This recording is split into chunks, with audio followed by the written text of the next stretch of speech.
Hi boys and girls, it's Mrs. Christ here, and I wanted to go over our study guide for our test tomorrow. Hopefully you have tried all of these all on your own and you have an answer and you're just here to check your answers. But if you got stuck on any or you're just not even sure how to attack a problem, I'm going to walk you through each of these as quickly as I can, okay? So, starting at number 1, express the answer as a fraction or a mixed number. So this is what we started our unit with when we had the division problem, 9 divided by 4, and you just have to set it up as a fraction. You don't actually have to solve it. So 9 divided by 4, we remember our first number is going to be our numerator, and our second number is going to be the denominator. So like this, 9/4. But that is an improper fraction, and it does say to set it up as a mixed number if we can. So we're going to turn this into 2 and 1/4. Because 2 4s can go into 9, and there'd be 1 left over. All right, so A was 9/4, and you turned it into 2 and 1/4. B, 3 divided by 5. Again, first number is your numerator, second number is your denominator. 3/5 is your answer for B. C, 6 divided by 5. Again, first number is your numerator, second number is your denominator. So 6/5, which is improper, so we can turn that into a mixed number. 1 whole and 1/5 left over.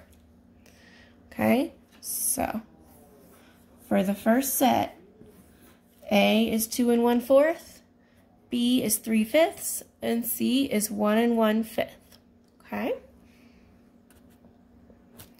Number 2, express each fraction as a division problem. So now you're just going backwards. 1/3, I'm going to set this up as a division problem. I'm just going to write it below it. 1, because my numerator is my first number, divided by 3. So remember that fraction bar is really a division symbol. So 1 divided by 3. Okay? For B and C, if you notice, they're in mixed numbers right now. I actually need to turn them back into improper fractions before I can figure out my division problem. So 1 and 2/3, I need to think, well, 1 whole would be 3/3, and I have 2/3 here, so this is really 5/3. So now I'm going to turn that into my division problem. 5 is my top number, so 5 is the first number I write, divided by 3. And C, 1 and 5/7 really equals, well remember, 1 whole is 7/7, plus I have the 5/7 here. So this is really 12/7. So now use that fraction to turn it into my division problem. 12 divided by 7. So for number 2, your second set, A was 1 divided by 3, B was 5 divided by 3, and C was 12 divided by 7. I'm going to move the paper up. Okay, so number 3. This is where we are doing our multiplying by a whole number. So 1/3 of 30. And remember, of is just another word for multiplying. So 1/3 times 30 is the same thing. So remember, you could do this 3 different ways. We've done tape diagrams, and some of you like drawing out the tape diagram. Some of you like setting this up as our numerator is multiplication, like 1 times 30 divided by 3. You could do it that way. Or some of you like my first method I showed you where we do this. 30 divided by what gets me 3, or 3 times what gets me 30. And that was 10. And then we take 1, our numerator, the one we haven't touched yet, and multiply by 10. So 1 times 10 is 10. So no matter which strategy you use for any of these, you should still get the same answer. Remember, we did 3 different strategies, but it'll all get you to the same answer if you do it correctly. Because, look, if we did this one, 1 times 30, that would be 30, divided by 3, 30/3, or 30 divided by 3 would still get you 10. And if you did your tape diagram, the whole thing would be 30. We'd be splitting it into thirds. 30 divided by 3 would be 10 in each box. And we're looking for one of them, so one of them is 10. So no matter which strategy you use, you should still end up with your answer of 10 for A. Okay? I'm going to stick with one strategy for the rest of these, but again, no matter what you do for the rest of these, you should still get the same answer I'm going to show you, okay? So, don't be alarmed with B. Remember, it's the same thing, it's just flip-flopped. So we're still going to take our whole number and think about the denominator. How many 8s are in 32? Or 32 divided by 8 is going to be 4. So then I take my numerator, the number I haven't touched, and multiply by that, times 4. So 5 times 4 is 20. So no matter what strategy you did for B, you should get 20 as your answer. C, 1/4 of 10. Right away, your brain should be going, uh-oh, 10 divided by 4 is not going to be a whole number. This is not going to be one of those easy peasy multiplying or dividing ones. So it's going to be a fraction, okay? 10 divided by 4. I'm not sure. I'm not going to sit there and figure it out. What I've shown you before is just to set this up as a fraction. 10 divided by 4, or 10/4, okay? So now, same thing as before, we take the numerator, the number we haven't touched yet, and we multiply by that. 1 times 10/4. Well, 1 times 10/4 would be 10/4. So my answer is 10/4, but again, we turn that into a mixed number. So really that would be 2 wholes and 2/4 left over, which I can simplify and make that 2 wholes and 1/2. So my answer for C got a little complicated, but it's 2 wholes and 1/2.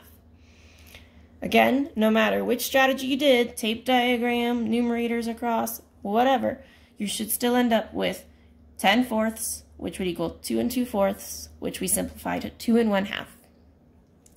And D, 2/5 times 15. So this one, 15 divided by divided by 5 is 3, or 5 times 3 gets me 15. Take my numerator and multiply. 2 times 3 is 6. So my answer to D is 6. All right, time to flip the page. Okay, number 4. We're converting between measurements here. So this one, you need to remember your conversion chart, or remember the ones we've talked about and the ones we've practiced. This one's going from 3/4 of an hour to how many minutes is that? So you need to think of, well, how many minutes are in 1 hour? Because instead of setting this up as 3/4 of 1 hour, we can just replace the 1 hour with how many minutes. So 3/4 of, well, I know 60 minutes are in an hour, so 3/4 of 60 is really what you're going to do here. 3/4 of 60. Well, 60 divided by 4 is going to be 15. And then 3 times 15 equals 45. So this will be 45 minutes is my answer. And again, choose whatever strategy you like. If you'd rather do a tape diagram here, that's fine. Or the multiplying of the numerators. It's just going to be a bigger number here, and you'd have to set that up and divide. I like this strategy for these. All right, B, 3/4 of a year. So again, instead of doing 3/4 of 1 year, we're going to change that 1 year into, it's looking for months. How many months is this?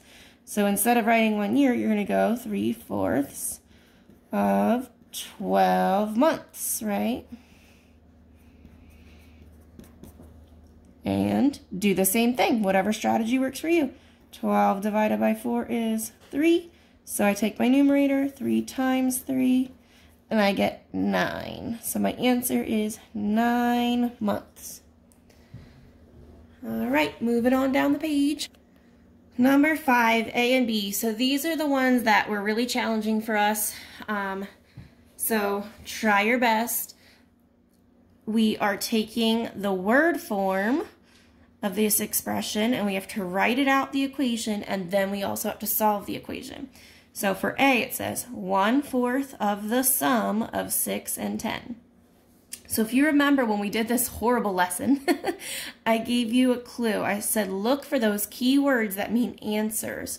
So in this case, 1/4 of the sum of 6 and 10, I'm looking for that word sum.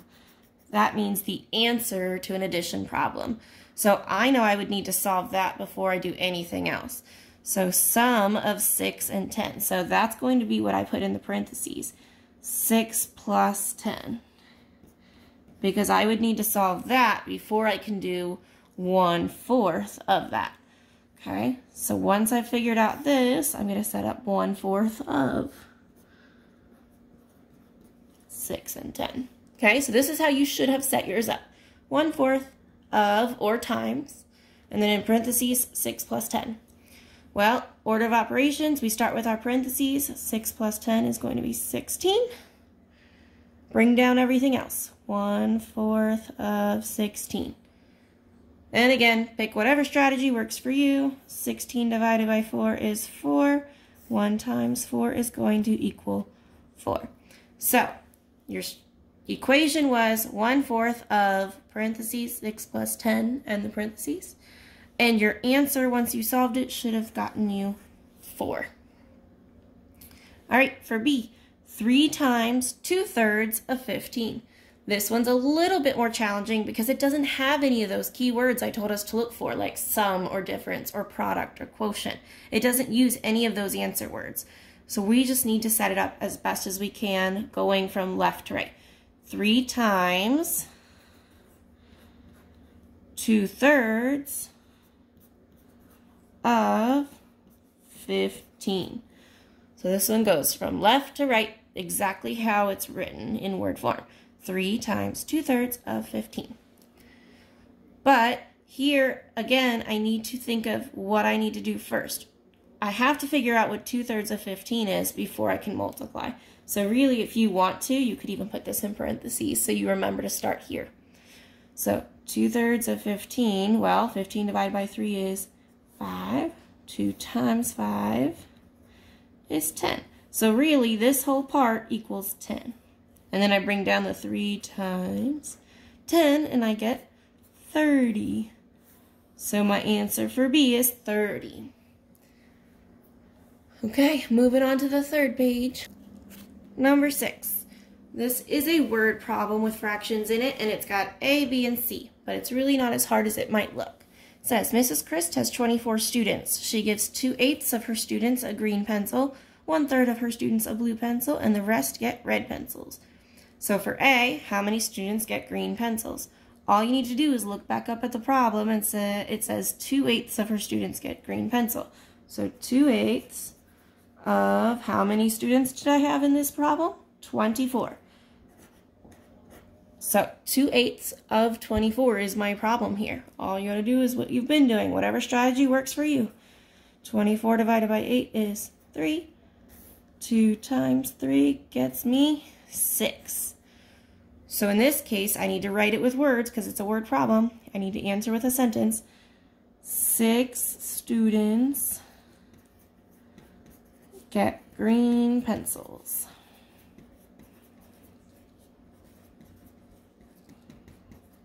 Period. All right, B, how many students get blue pencils? So again, looking up here for my information about blue pencils, it was 1/3 of my class. 1/3 of, again, in the story, I have 24 students. So 1/3 of 24. That's all you're doing. 24 divided by 3 is 8. 1 times 8 equals 8. So my word, or my sentence that I'm going to answer with is 8 students get blue pencils.